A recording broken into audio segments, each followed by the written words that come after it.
Good afternoon to everyone here.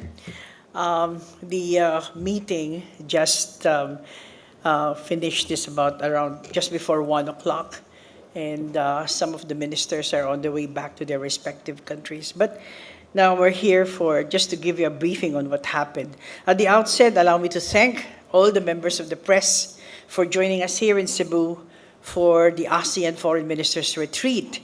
We deeply value your commitment and continued engagement in keeping the public informed of our work in ASEAN.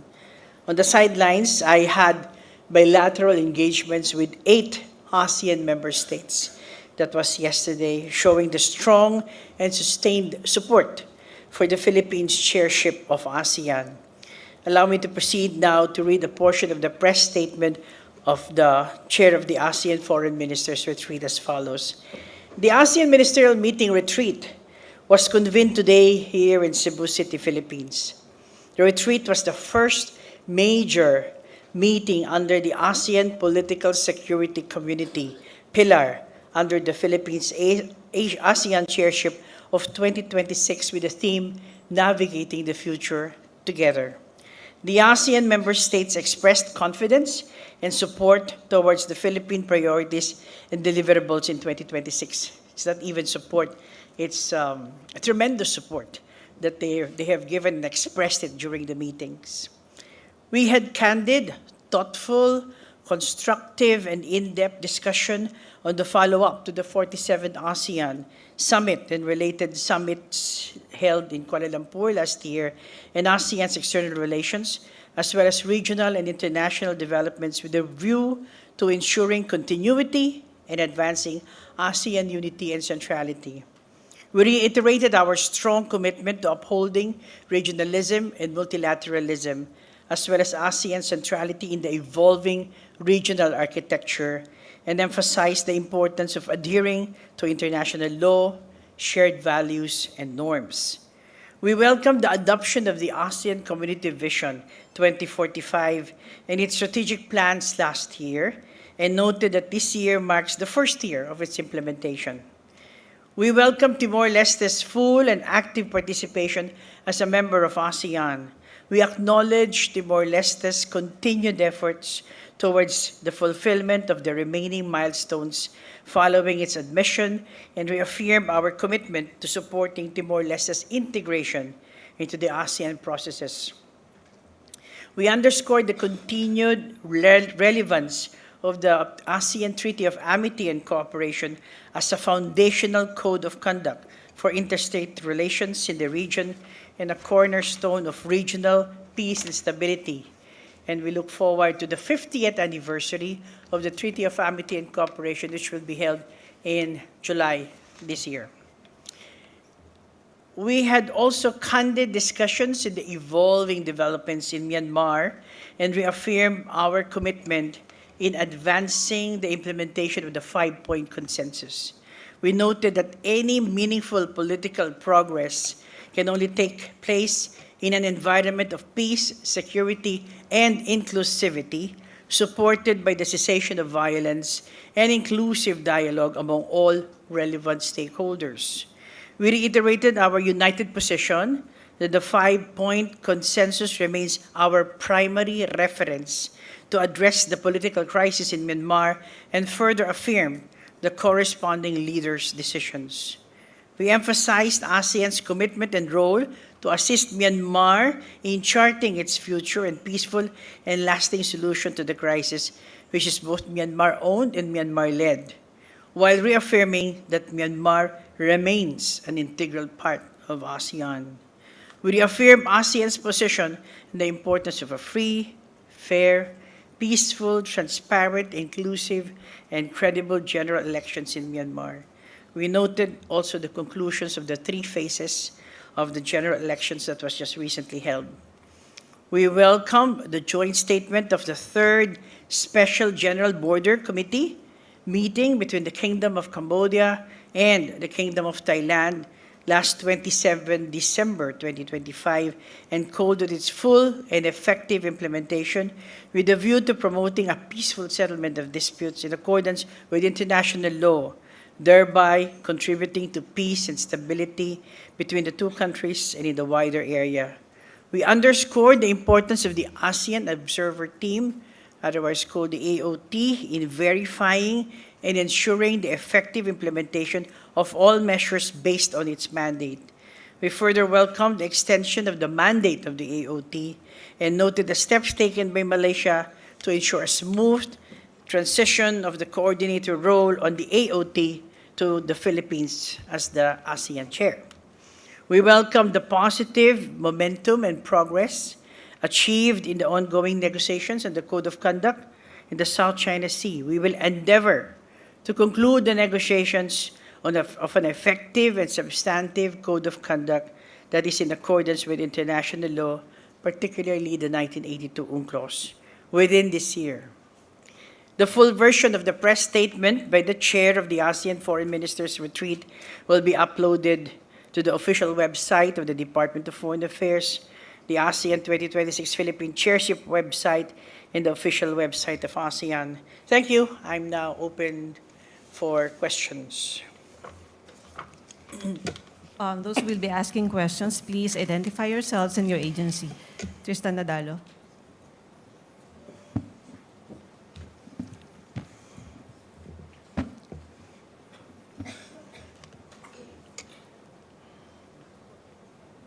Good afternoon, Secretary. Secretary, allow me to shift back to a more domestic issue regarding the Philippine-China relations. Can I just say something? May I request that the questions now focus on what I just said, because this press conference is actually because of the ASEAN ministerial meeting. Probably if I have time, I'll answer domestic questions Sure, later. Okay.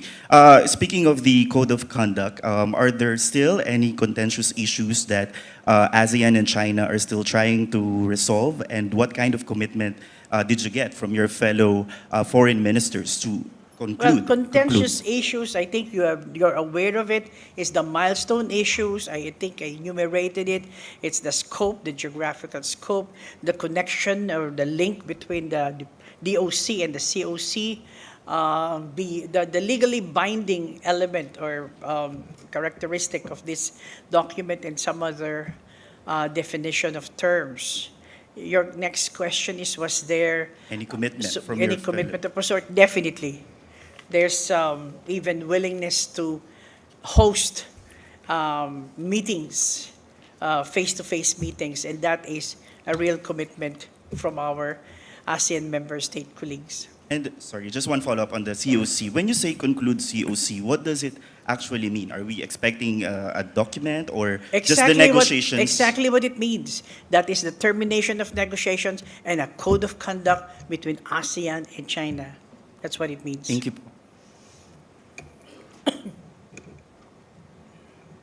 Hello, Secretary Mara Cepeda from the Straits Times.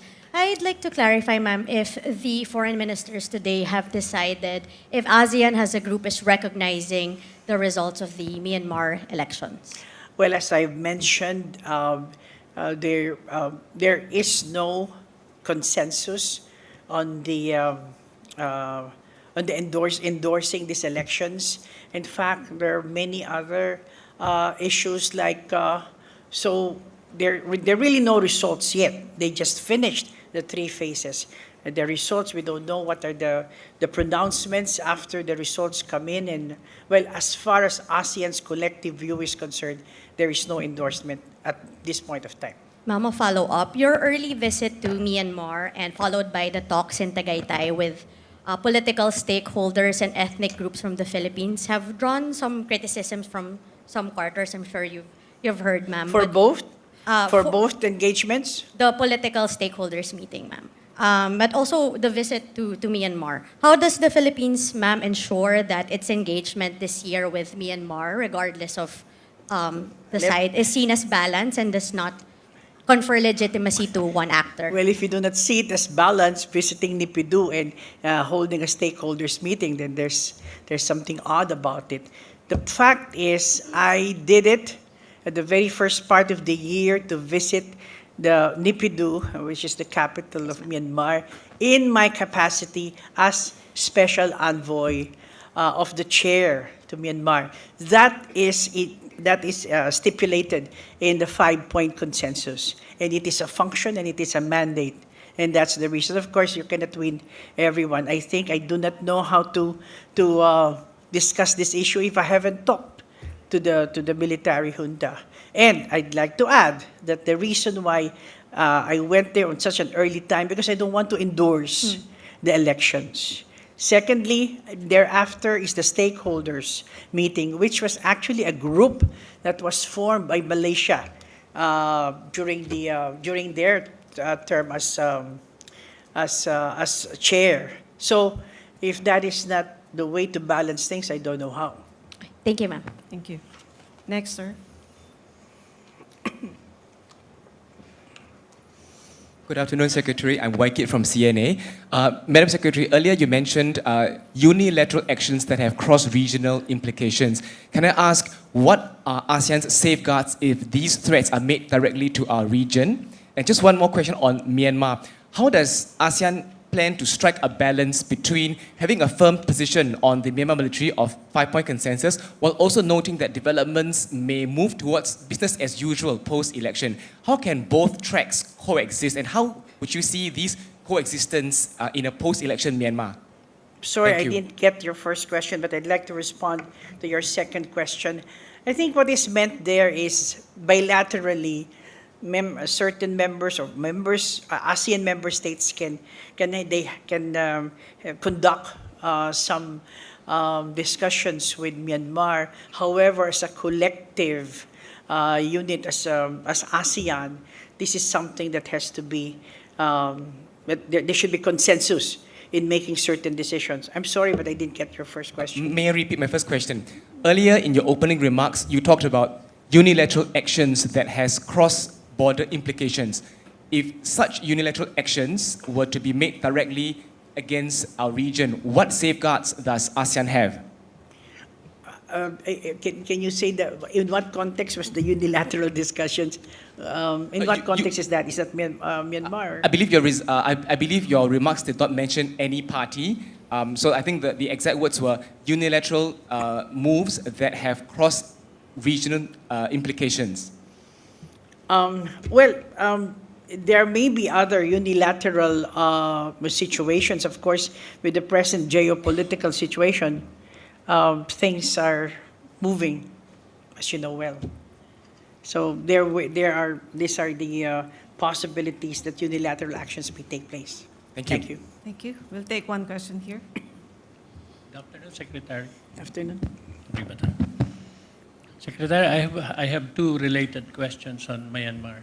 ASEAN, as it is now, does not recognize the military-ruled government of that country. Is that right? Let me qualify that. But yes, the answer is yes. We do not. ASEAN does not recognize the Myanmar military junta as of now. I mean, which are situated in the capital. My next question is, so in that context, whether there was consensus or not among your fellow ministers today in the retreat meetings, there is no way for ASEAN, because you do not recognize the military administration that held the elections, there's no way for ASEAN now to recognize the elections as it is, as of now, right? Well, I guess some ASEAN member states are also looking into the outcome of the elections. They do not agree that this military government is not recognized, but it's, as I said, evolving character. There's no decision yet. So it seems that there are a number of very pragmatic way of looking at things that such might evolve into another policy decision at a certain point of time. But it's not as of this date. Yeah, but as of now, officially, ASEAN as a bloc does not recognize the elections. No. Right. It does not. Yes, as of now. It does not recognize the recently held elections. It has not endorsed the 3 phases of the elections that was held in Myanmar. That means it does not recognize the 3-stage elections, right? Just to be clear. Um, it's, how would I say? Well, simply saying to respond to your question, yes, it does not recognize, but there are nuances and permutations towards that. All right.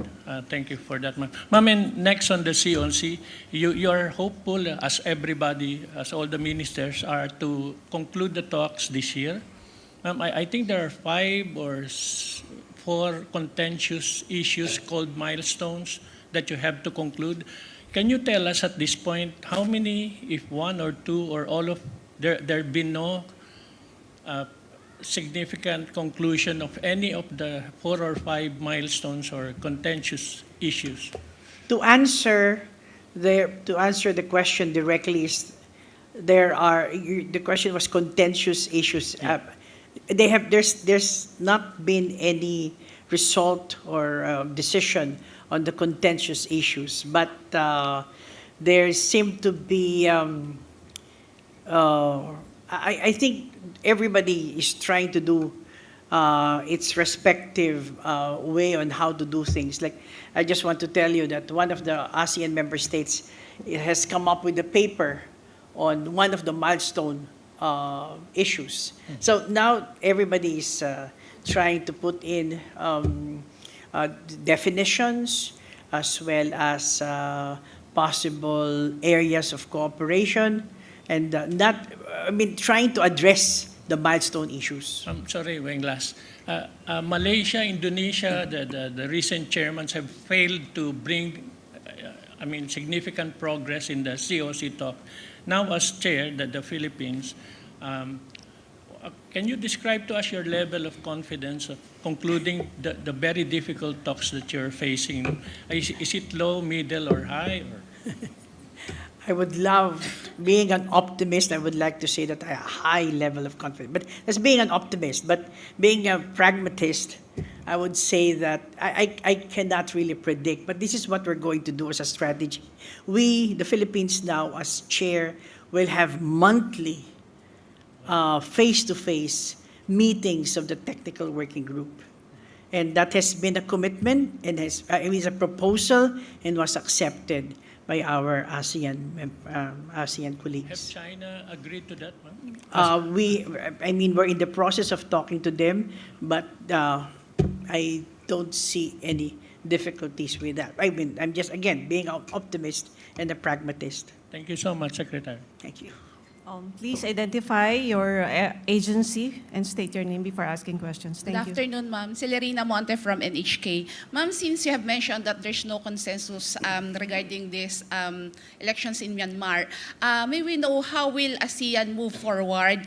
And by April, it will have the new government. So what can you see what ASEAN will do? Well, there will be several meetings and discussions again on this matter. As I said, one of the determining elements is also what will be the pronouncements that will be made by the military government. ASEAN is of the view that even certain compliance in the implementation of the 5-point consensus is something that will make things move. So we're still looking into that matter. The representative of Myanmar was present during the discussions, and there had been some kind of pronouncements that came from the representative of Myanmar. May we know how many of those ASEAN members who actually expressed support regarding these elections? They have not really, as I told you, it's not an expression of support, but with a view that these elections might be something positive. If you ask me the number, we're only 11, so I would say that a good number. So does that mean that in the next coming meetings, high-level meetings, still the representatives of Myanmar would be not the ministerial level? I guess that is still a statement, or rather a decision by the leaders, that no member of the military government will sit in the summit level as well as the foreign ministerial level. So that is a decision that may not be that easy until there is another leaders, depending on how it evolves, and only the leaders can amend such a leader's decision. Thank you. Thank you. This is Gao Mian from Phoenix TV. I have two questions. First is, it is reported that there is a special meeting between ASEAN and China on the topic of South China Sea from 30 January to 2nd February. Could you give some detailed information about this? Who is the representative of China attending? Thank you. I'm sorry, can I ask my colleagues? I don't know about this. You don't know? Do you know? These are my ASEAN office colleagues, and they don't know. This is the first time I'm hearing this. Also, there is no this meeting? I am just not aware. I don't know. I didn't say that there is none. I am not aware. Okay.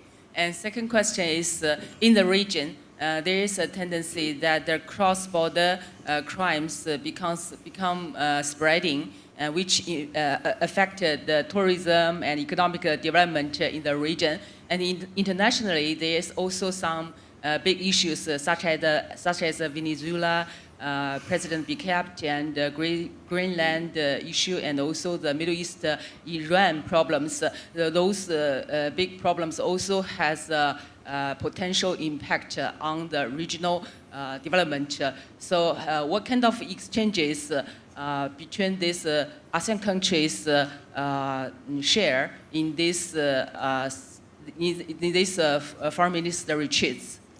Well, just to say that the subjects that you have mentioned had a lot of airtime, if I may say so, in the discussions of the foreign ministers. Indeed, these are issues, regional, international issues that have that may have an impact to the region, and therefore much has been said about these issues that you mentioned, which involves, and we go back to the basic issue, to the principles of ASEAN and the rules-based international order, dispute settlement, the use of diplomacy and dialogue. We always go back to that principle whenever we have discussions on these issues that you have mentioned.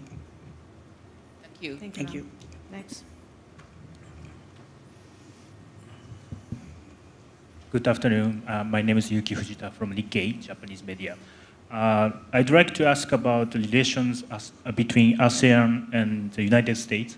As you know, so that Trump administration has adopted a strategy emphasizing the Western Hemisphere, referred to as a Donroe Doctrine. There are concerns that U.S. attention toward Asia may diminish. So how do you plan to maintain good relations with the United States as a chair? And with the Philippine government call on President Trump to attend all summit meetings this year, including the East Asia Summit. There has been no discussion. We have not discussed yet. I mean, we're now in January. I think your issue is sometime in November for the second summit. Of course, we are preparing, but I think it's premature to respond to your questions as of this time. Okay, thank you. Can I have two more questions, as I have another bilateral meeting? Yes, Thank you. ma'am. Two more questions. Hi, Ma'am. Joanna Balyaran from GG Press. Ma'am, aside from the monthly meetings, what other novel strategies would the Philippines do this time to ensure that the COC will be finalized by the end of the Philippines ASEAN chairships?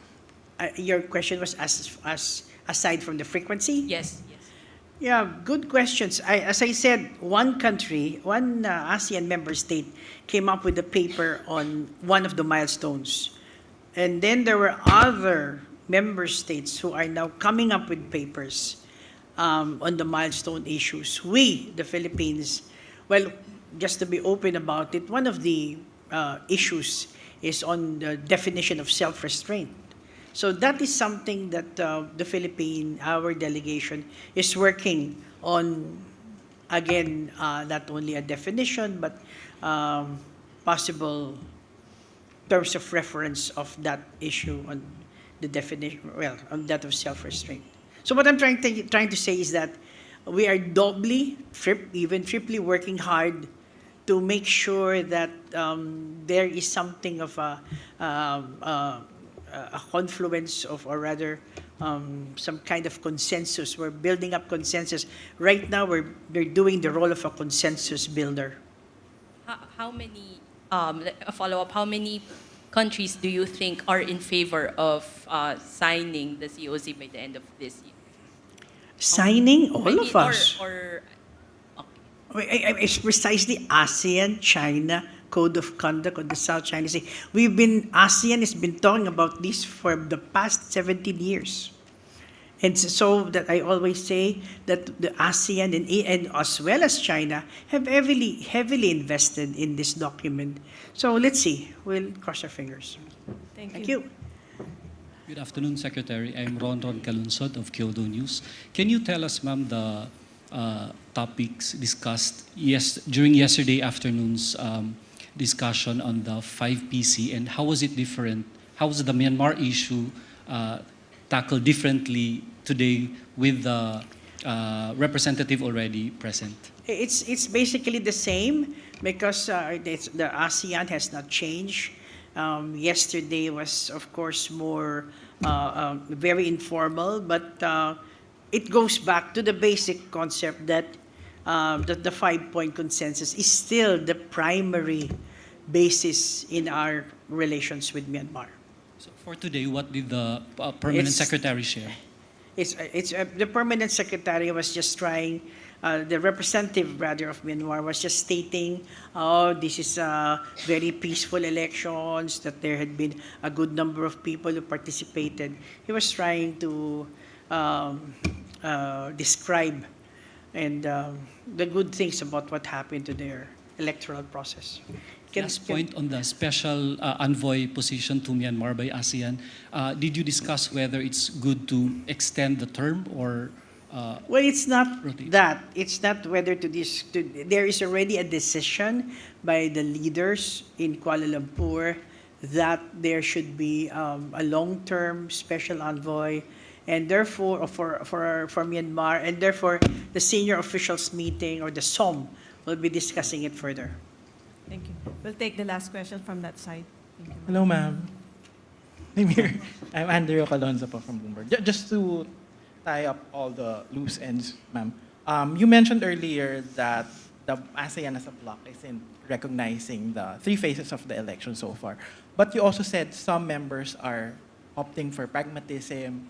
You said there will be elements, you will be watching out for elements or pronouncements by the military government, and that the election might be something positive. So what sort of elements and pronouncements will that be? I really have no idea what that will be, but that is something that some countries are looking forward to. So that, well, just give you the basic premise. We prefer that Myanmar will still be with ASEAN, but there has to be certain progress in the present situation. So probably that's where the optimism comes out. But I don't know what kind of pronouncements that will come out. It really depends on the junta. Okay. And you mentioned that